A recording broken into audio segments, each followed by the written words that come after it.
Mon frère a fait de ma vie un enfer, puis il a mis ma femme enceinte, et maintenant il veut mon aide après que nos parents l'ont renié et m'ont légué un héritage de 2 millions de dollars. Mon frère cadet, David, a toujours nourri une rancune profonde à mon égard. Si vous pensez que c'était de la jalousie, vous vous trompez, c'était lui l'enfant favori, pas moi. Il n'avait aucune raison d'être envieux. Pour vous donner un peu de contexte, notre mère comblait David de privilèges. Il était l'enfant doré de la famille. Elle lui préparait ses repas, faisait son linge, et me demandait même de l'aider pour ses devoirs. On s'attendait à ce que je m'en occupe parce que nous étions de la même famille, mais on ne faisait jamais preuve de la même considération à mon égard. J'ai accepté cette situation parce que j'étais assez indépendant. C'est peut-être un peu ma faute. Je satisfaisais toujours ses besoins sans jamais rien exiger en retour. Il ne m'a jamais aidé quand j'en avais besoin et ne venait me voir que quand il voulait quelque chose. Tandis que j'étais un enfant calme et introverti, aimant étudier et rester dans mon coin, il était bruyant et brutal, comme notre père. De plus, j'ai tendance à être direct et honnête, sans prendre de gants. Je crois que ma mère a développé une perception négative de moi à cause de cette franchise. Ce favoritisme a fait de David le chouchou de la famille, et ça ne me dérangeait pas pendant notre enfance. Cependant, les problèmes ont commencé quand il a commencé à me harceler et à se moquer de moi parce que j'étais différent de lui. Il se moquait de ma taille et du fait que je portais des lunettes. Il entrait en douce dans ma chambre pour lire mon journal intime, puis se plaignait auprès de ma mère de ce que j'y avais écrit. Quand je criais et me plaignais à nos parents parce qu'ils violaient mon intimité, il prenait ça à la légère, disant que ce n'était pas grave. Il a fait des choses encore plus terribles, comme faillir casser mes lunettes, ou mettre des trucs répugnants dans ma nourriture. Un jour, il a même mis des petits cailloux dans mes céréales, mais heureusement je les ai vus avant qu'il ne me casse les dents. Quand je l'ai signalé à ma mère, elle a simplement répondu « C'est comme ça que les frères créent des liens ». Chaque fois que nous nous disputions, David ciblait mes insécurités pour m'insulter. Nous étions dans la même école, et il savait que j'étais harcelé par quelques élèves. Au lieu de me soutenir, il se joignait à eux pour m'appeler « loser moche » ou « singe poilu », et les encourageait à me frapper, disant que je n'étais qu'un gros raté. Une autre fois, durant une querelle à propos d'un truc insignifiant dont je ne me souviens même plus, il m'a dit de me suicider. D'habitude, je laissais passer ces insultes, mais celle-là m'a vraiment blessé, parce que je traversais une mauvaise période mentalement. Aujourd'hui, je vais mieux, mais à l'époque, entendre mon propre frère me dire qu'il voulait ma mort, c'était dévastateur. Comme notre père était souvent au travail et que ma mère ne semblait pas trop se soucier de nos disputes, elle m'a même engueulé un jour en disant que c'était ma faute parce que je l'irritais. Les choses sont devenues de pire en pire au lycée. Il y a eu un incident choquant où David a tenté de me mettre le feu aux cheveux. De façon incroyable, notre mère l'a défendu, prétextant qu'il ne faisait que jouer. Sérieusement, qui agit comme ça? Heureusement, mon père a fini par me soutenir et a souligné la gravité de la situation, menaçant même d'appeler la police. Cela a été un véritable électrochoc pour mon frère, car jusqu'alors, il n'avait jamais eu à rendre des comptes.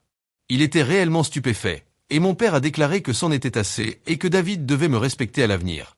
Plus tard, mon père est venu me parler dans ma chambre. Je ne m'attendais pas à son soutien, car il avait toujours dit à David qu'ils se ressemblaient beaucoup, et c'était vrai. Il m'a avoué qu'il avait espéré pendant des années que David finirait par mûrir, mais qu'il se rendait compte progressivement qu'il devenait un gros brute. L'entendre dire ça m'a fait un bien fou, j'ai failli éclater en sanglots.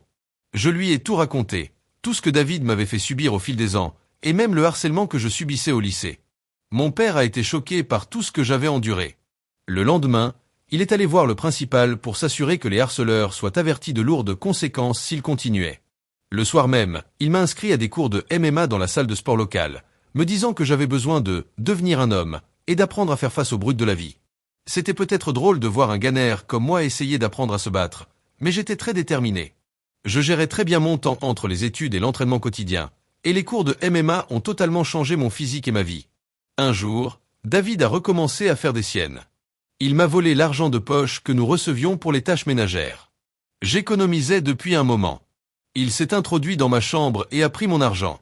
Je l'ai surpris juste avant qu'il ne parte à vélo avec ses potes. J'ai exigé qu'il me rende mon argent, mais David m'a nargué en disant que tout ce que je savais faire, c'était aller pleurer auprès de papa. Je ne sais pas ce qui m'a pris, mais je lui ai collé un coup de poing au visage.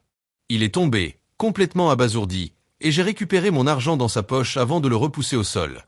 David a éclaté en sanglots, ce qui était plutôt comique, mais ma mère est aussitôt arrivée pour l'aider et voir ce qui se passait. Quand elle a appris que je m'étais battu avec lui, elle a été choquée et m'a réprimandé, disant que je devais donner l'exemple à David, qui jubilait de me voir me faire gronder.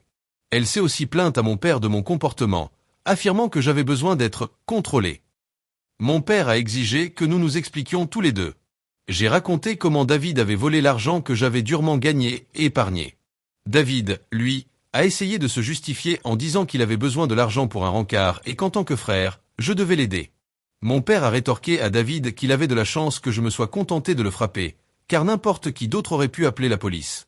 Il a ajouté qu'il n'avait pas le droit de prendre les affaires des autres sans leur autorisation. David ne l'a pas supporté et a piqué une crise, probablement en espérant que notre mère serait de son côté, mais mon père est resté ferme. En voyant qu'il ne serait pas puni malgré le coup que je lui avais porté, David s'est mis à hurler qu'il me détestait et est retourné en courant dans sa chambre, claquant la porte. Après cet incident, David a commencé à prendre ses distances avec moi. Il avait compris qu'il ne pouvait plus me brutaliser et que même notre père ne cautionnait plus son comportement. Pour la première fois depuis longtemps, je me suis senti son égal. Comme il ne pouvait plus m'attaquer physiquement, il s'est rabattu sur les insultes verbales quand nos parents n'étaient pas là. Son attitude est devenue de plus en plus colérique et impatiente en grandissant. Quand j'essayais de lui parler, il m'ignorait, marmonnant des insultes comme « nerf » ou « loser » quand il s'éloignait. S'il avait quelque chose à me dire, il passait par ma mère, plutôt que de me parler directement. Quand je demandais à ma mère pourquoi il ne pouvait pas simplement me parler, elle me répondait qu'il fallait que je sois plus compréhensif. Je ne savais pas si c'était juste la puberté ou une vraie haine. Avec le temps, j'en ai eu assez de ces piques incessantes et j'avais hâte de partir de la maison. J'ai demandé à ma mère plusieurs fois de jouer les médiatrices en organisant une discussion entre nous pour aplanir nos différends, mais elle a toujours refusé, disant qu'elle ne voulait pas s'en mêler. Quand je lui demandais son avis sur les raisons du comportement de David, elle éludait la question. Finalement, je suis parti dans l'université de mes rêves avec une bourse obtenue grâce à mes excellents résultats. Mon père a organisé une fête pour moi, et même ma mère semblait fière, alors que David est resté dans son coin, complètement indifférent à ma réussite. Le jour de mon départ pour l'université, j'étais à la fois enthousiaste à l'idée de mon avenir et soulagé de fuir l'atmosphère toxique de la maison. Les premiers mois d'université ont été libérateurs. Je me suis fait de nouveaux amis, j'ai aimé mes cours et j'ai commencé à me construire une vie loin de la toxicité de mon enfance. La peur constante des attaques verbales de David a disparu, me procurant une paix nouvelle. En deuxième année, j'ai rencontré Karen, ma future femme, lors d'une soirée étudiante grâce à un ami, et nous nous sommes immédiatement entendus. Elle venait d'une famille religieuse où avoir des enfants hors mariage était mal vu, mais quand nous avons découvert qu'elle était enceinte en dernière année, nous avons décidé de nous marier juste après avoir obtenu nos diplômes. Ce fut un petit mariage joyeux. Nos parents étaient contents pour nous, et nous avons fait la fête. À ce moment-là, je croyais que Karen était l'amour de ma vie. J'ai toujours imaginé une relation monogame, avec une seule femme avec qui partager mon quotidien. Même si d'autres femmes m'ont témoigné de l'intérêt au fil des ans, je n'ai jamais cherché plus loin, car j'étais réellement heureux dans mon mariage. Karen était la femme de mes rêves, et je ne voulais pas la blesser. Plus tard, j'ai découvert 2 épisodes d'infidélité dans notre mariage. L'un impliquait un collègue marié avec qui elle avait eu une aventure intermittente pendant plusieurs années, et l'autre un ex-petit ami, le temps de quelques jours alors qu'elle rendait visite à sa famille. Certains diront que j'étais naïf, et avec le recul, je ne peux pas leur donner complètement tort. Chaque fois que nous nous sommes séparés temporairement, j'ai fini par pardonner à ma femme. Je ne voulais pas que notre enfant grandisse dans un foyer brisé, et je pensais que nous pourrions surmonter ces épreuves. L'aventure avec son collègue datait de nos premières années, et j'ai mis ça sur le compte de la jeunesse et de l'immaturité. Pendant un temps, les choses semblaient s'améliorer, même si je ne pouvais plus jamais lui faire entièrement confiance. J'ai essayé de refouler mes doutes, conscient que si je pardonnais, je devais sérieusement faire des efforts pour repartir de zéro. 4 ans se sont écoulés depuis sa 2e trahison, et je croyais fermement en ma décision de lui donner une autre chance. Karen semblait avoir changé, et nous étions réellement heureux, faisant des projets pour notre famille. Pourtant, il y a 3 mois, mon univers s'est à nouveau effondré quand elle m'a révélé qu'elle entretenait une liaison de longue date et qu'il était possible que notre fils ne soit pas de moi. Le choc, la trahison et l'incompréhension m'ont submergé, et j'ai eu du mal à encaisser la gravité de sa confession. Dans un état second, j'ai tenté de comprendre pourquoi elle avait gardé un secret aussi énorme et comment elle avait pu faire un truc aussi destructeur. Sa réaction était froide et détachée, comme si elle ne se rendait pas compte de la douleur qu'elle m'infligeait. Ses réponses vagues ne faisaient qu'augmenter ma confusion. C'était un moment à la fois surréaliste et douloureux, où je me retrouvais face à l'implosion de notre confiance et à l'incertitude quant à ma propre paternité. J'ai insisté pour qu'elle me dise la vérité, estimant que j'avais le droit de savoir qui était le véritable père de l'enfant que j'avais élevé depuis sa naissance. Finalement, elle m'a dit qu'il s'agissait de David. J'ai écarquillé les yeux en l'entendant. Karen m'a expliqué qu'elle et David étaient devenus amis quand je lui ai présenté ma famille et qu'elle était restée chez nous de Thanksgiving au Nouvel An. D'ordinaire froid avec moi, David était chaleureux et poli envers elle, ce qui me rendait heureux parce que je ne voulais pas que Karen se sente mal accueillie. Elle voulait être acceptée dans ma famille, alors elle passait beaucoup de temps avec ma mère. Elle avait remarqué la tension entre David et moi et m'avait posé des questions à ce sujet. J'ai parlé de notre relation tendue et du fait que, selon moi, rien ne s'arrangerait jamais, étant donné ses ressentiments non résolus. Karen a compris, mais elle a commencé à inclure David dans nos sorties, pensant que ça nous aiderait à nous rapprocher. Chaque fois qu'on prévoyait de regarder un film, elle invitait David et on regardait ce qu'il voulait. Durant cette période, David et moi échangions quelques mots, ce qui était déjà mieux que son mutisme habituel. Je me souviens que Karen et David passaient du temps ensemble à jouer à des jeux vidéo, mais je n'y ai pas prêté plus d'attention. Karen m'a confié qu'un jour, David s'était ouvert à elle sur sa rupture récente, se sentant vulnérable, et qu'il avait tissé des liens avec elle. Elle m'a dit qu'il la draguait gentiment quand je n'étais pas là et que les choses avaient fini par aller trop loin, échappant à son contrôle. L'idée que ma femme ait couché avec mon frère me rendait malade. Karen a admis qu'elle s'était sentie coupable tout de suite après, ce qui expliquait sa décision soudaine de partir chez elle avant le nouvel an, alors que j'avais tenté de la convaincre de rester. De retour à la fac après les fêtes, elle était de nouveau joyeuse, et je n'ai pas cherché à savoir. 2 semaines plus tard, nous avons découvert qu'elle était enceinte. Karen ne savait pas si l'enfant était de moi ou de David, et comme il n'y avait pas de test pour le prouver à l'époque, elle a choisi de rester avec moi, sachant que j'étais le frère le plus fiable. C'est pour ça qu'on s'est mariés. J'avais l'impression que tout s'écroulait. Le fils que j'aimais n'était peut-être pas le mien. J'ai demandé à Karen si elle continuait à fréquenter David et elle a hoché la tête. Elle m'a avoué qu'ils étaient toujours restés en contact parce qu'il y avait une forte alchimie entre eux, et ils se retrouvaient en cachette à l'hôtel, me mentant en prétextant qu'elle travaillait tard. Elle a avoué que la moitié de ses voyages d'affaires étaient en réalité des escapades amoureuses avec lui. Je lui ai demandé pourquoi elle m'avait épousé si elle préférait mon frère, et Karen a répondu qu'elle ne voulait pas être celle qui brise le mariage. Selon elle, j'étais un père merveilleux pour notre fils, et elle avait décidé de rester. Elle disait avoir fait une erreur et ne pas avoir su s'arrêter. Je lui ai répondu que j'étais soulagé qu'elle m'ait avoué la vérité, mais que j'allais faire mes bagages et partir. Elle s'est mise à pleurer, me demandant pardon et s'attendant à ce que je crie. À la place, je suis resté calme et j'ai préparé mes affaires. Karen disait que si je l'aimais vraiment, je devais me battre pour elle, car dans tous les mariages, il y a des erreurs. Puis, voyant que je ne réagissais pas, elle a changé de tactique en disant que notre fils souffrirait si on divorçait, que les enfants ne devraient pas grandir dans des foyers brisés. Je lui ai rappelé que je n'étais peut-être même pas son père, ce qui l'a fait pleurer davantage et elle m'a accusé d'être cruel. Apparemment, elle pensait que rien ne pouvait me faire la quitter. En partie, c'était peut-être ma faute de l'avoir laissée s'en tirer auparavant. Même si je tenais à elle, c'était plus par habitude et parce que nous avions soi-disant un fils ensemble, parce que nous étions ensemble depuis la fac. Karen répétait qu'il n'était pas trop tard pour arranger les choses, mais je n'y croyais pas et je n'avais plus la patience. La confiance était un gros problème et ses paroles sonnaient creux. Même si je lui pardonnais, je ne pourrais jamais oublier qu'elle avait couché avec mon frère. J'ai toujours cru qu'on pouvait pardonner les erreurs, car nous sommes tous imparfaits, mais là, c'était trop. Je l'ai laissé en larmes sur le pas de la porte et je suis allé à l'hôtel. Le lendemain, je suis allé directement chez mes parents et je leur ai tout raconté, la liaison de ma femme avec David, comment elle se voyait en secret depuis des années. Le choc a été énorme. Fidèle à ses habitudes, ma mère a d'abord voulu défendre David, disant que son « petit » ne ferait jamais ça à son frère. Déterminé à prouver la vérité, j'ai demandé à mes parents de ne pas faire de bruit pendant que j'appelais David. Je leur ai dit de m'écouter discrètement pour que je puisse lui tirer les vers du nez. David a décroché, et j'ai abordé le sujet de sa liaison. Il a commencé par nier farouchement, refusant d'assumer quoi que ce soit. Quand je lui ai dit que Karen m'avait tout avoué, il s'est mis à l'insulter, la traitant de femme sans morale, affirmant qu'il n'y était pour rien si les femmes étaient attirées par lui, parce qu'il était le frère plus séduisant. Je lui ai dit que j'allais tout révéler à tout le monde. David s'est moqué de moi en disant que personne ne me croirait, parce que lui était l'enfant chéri. J'ai ricané devant son arrogance et je l'ai remercié d'avoir confirmé la vérité, sachant que nos parents entendaient la conversation. David est resté muet, puis s'est mis à bafouiller en essayant de s'expliquer et de sauver la face. Ma mère, sous le choc, a demandé à David de s'expliquer. Il a bredouillé de vagues justifications, rejetant la faute sur Karen et refusant de se remettre en question. Je voyais bien que ma mère, qui autrefois défendait bec et ongles son fils préféré, se sentait maintenant à la fois déçue et en colère. À cet instant, je me suis senti étrangement soulagé. Pendant des années, j'avais subi les humiliations de David, et voilà que tout se retournait contre lui. C'était désormais lui le coupable aux yeux de tous. Incapable de mentir davantage, David était mis à nu. Mon père, d'habitude peu démonstratif, ne pouvait plus contenir sa déception.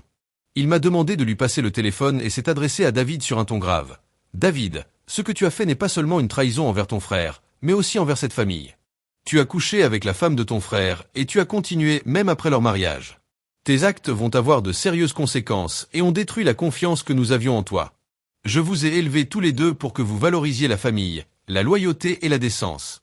Ce que tu as fait va à l'encontre de tout ce que j'ai tenté de vous enseigner. Il a fait une pause pour que David mesure bien la portée de ses mots.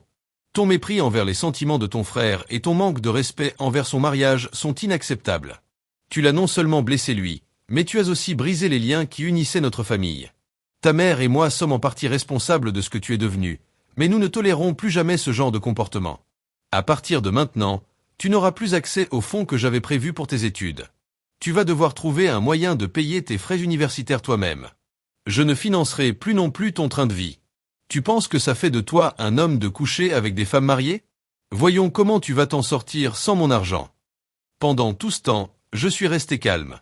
Au fond de moi, j'avais envie de hurler sur David, mais voir mon père le punir était déjà une sacrée justice. J'avais enfin révélé sa vraie nature, et il était clair qu'il n'avait pas anticipé un tel retour de flamme. Ma mère, malgré les protestations de David, a continué à essayer de le défendre, mais mon père a vite mis fin à la discussion, coupant court à ses justifications. Après l'appel, ma mère est venue me prendre dans ses bras. Cela faisait longtemps que nous n'avions pas eu un tel moment de proximité, et dans cette étreinte, il y avait une forme de soutien implicite dans tout ce chaos familial. Elle s'est excusée de ne pas m'avoir cru pendant toutes ces années. Mon moi de 14 ans n'aurait jamais imaginé un tel scénario, être enfin cru et serré dans les bras de ma mère. Après cela, mon père m'a aidé à trouver un bon avocat pour divorcer de Karen. Elle et son avocate ont tenté d'adopter une stratégie agressive, réclamant une pension alimentaire puisque je gagnais plus qu'elle, mais ces infidélités ont beaucoup pesé en ma faveur. Nous avons aussi fait un test de paternité qui a confirmé que David était le père de l'enfant. La nouvelle a été un choc encore plus grand que l'infidélité, et j'étais fou de rage d'avoir élevé un fils qui n'était pas le mien. J'ai néanmoins décidé de tenir bon. Karen m'a supplié de continuer à voir mon fils, disant qu'il n'y était pour rien né qu'il ne devait pas payer les erreurs des adultes, mais je ne pouvais pas supporter de le regarder, car il me rappelait trop David et je le détestais. Une fois le divorce prononcé, j'ai ressenti un profond soulagement. J'ai emménagé dans un appartement de célibataire, et c'était plutôt agréable de vivre enfin seul. Je me suis marié très jeune et je n'avais jamais connu cette indépendance. Heureusement, j'ai un côté assez autonome et je m'y suis vite habitué. Il y a 2 semaines, mon père m'a appelé pour me dire qu'il envisageait de modifier son testament parce qu'il ne voulait plus rien laisser à David. Mon père est très têtu, et lorsqu'il a pris la décision de couper les ponts avec David, c'était définitif. David a essayé de reprendre contact avec nos parents, est même venu frapper à leur porte en les suppliant de lui pardonner, mais ils ont refusé de le laisser entrer. Même ma mère, d'habitude indulgente, semblait l'avoir rayé de sa vie, même si ça devait être particulièrement dur pour elle. David ne m'a pas contacté non plus pour s'excuser. Il n'avait aucun regret concernant ses actes, il était juste contrarié d'être rejeté par nos parents. Mon père m'a annoncé qu'il comptait tout me léguer, afin que David ne puisse pas contester l'héritage plus tard, et qu'il lui laisserait seulement $1 symbolique. J'ai ouvert de grands yeux, mon père avait travaillé dur toute sa vie, et, entre ses biens, sa retraite et son assurance vie, la somme avoisinait $2 millions. La seule condition était que si mon père mourait avant ma mère, elle puisse continuer à vivre dans leur maison, même si elle serait à mon nom. Ça ne me dérangeait pas, je voulais prendre soin de ma mère dans ses vieux jours. David a fini par l'apprendre je ne sais comment, et incapable de joindre nos parents, il m'a appelé hier pour tenter un rapprochement.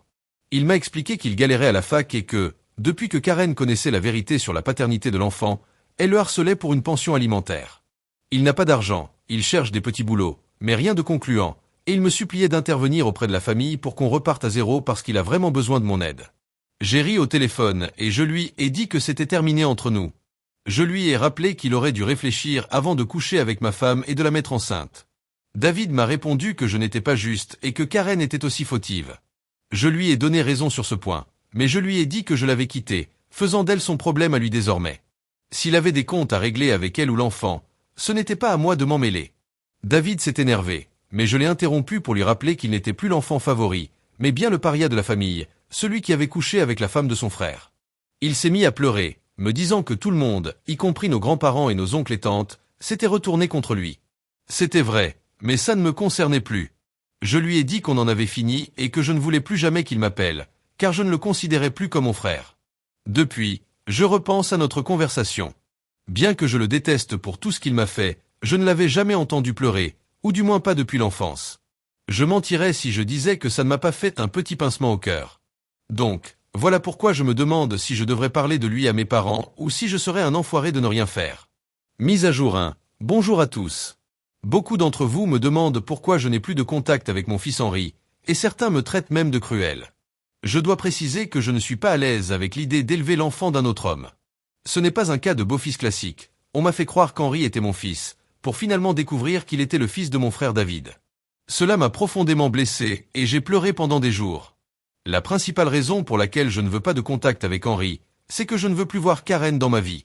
Si je reste présent pour l'enfant, elle trouvera un moyen de revenir, et j'ai besoin de mon espace. Vous pensez peut-être que je suis cruel ou égoïste, mais je ne peux plus le revoir, du moins pas avant très longtemps. Mise à jour 2. La plupart d'entre vous avez deviné que c'est ma mère qui a informé David du changement de testament, ce qui l'a poussé à m'appeler pour que je l'aide. Je l'ai confronté devant mon père, et elle a fondu en larmes en disant que j'avais assez puni David, qu'il avait retenu la leçon. Mon père a répliqué fermement que si elle jugeait les actes de David pardonnables, il ne pourrait plus rester marié avec elle, car lui-même ne pourrait jamais pardonner une telle trahison. Cette menace l'a fait taire. Mon père a été clair. Si elle reparlait à David et qu'on l'apprenait, elle devrait faire ses valises et partir. Comme je l'ai dit, mon père est très entêté. J'espère que ma mère retiendra la leçon. Mise à jour 3. Reddit. Cela fait 5 mois que j'ai posté mon dernier message. Ma relation avec mes parents s'est améliorée ces derniers mois. Mon père et moi jouons au golf chaque week-end, et il me considère plus comme un pote que comme son fils. Même si ma mère est triste au sujet de David, elle est restée loin de lui. La dernière info que j'ai eue sur David vient de mon cousin, qui m'a dit que David avait demandé de l'argent à tout le monde et qu'il avait fini par quitter la fac, faute de pouvoir payer. Lui et Karen vivent ensemble et ils travaillent à temps partiel comme mécaniciens. Apparemment, ils élèvent Henri ensemble, ce qui est sûrement mieux comme ça. Je ne parle jamais de David avec mes parents et ils n'en parlent pas non plus. Pour ceux qui se demandent, moi, je vais plutôt bien. J'ai été promu il y a 2 mois, donc mon salaire a augmenté de façon significative. Je ne fréquente personne pour l'instant, parce que j'ai besoin de temps et d'espace pour guérir. Je vois un thérapeute, on verra bien où ça me mène. Merci d'avoir suivi mon histoire. Si vous n'êtes pas encore abonné, n'hésitez pas et activez la cloche de notification pour rester au courant d'autres histoires vraies et choquantes autour de vous.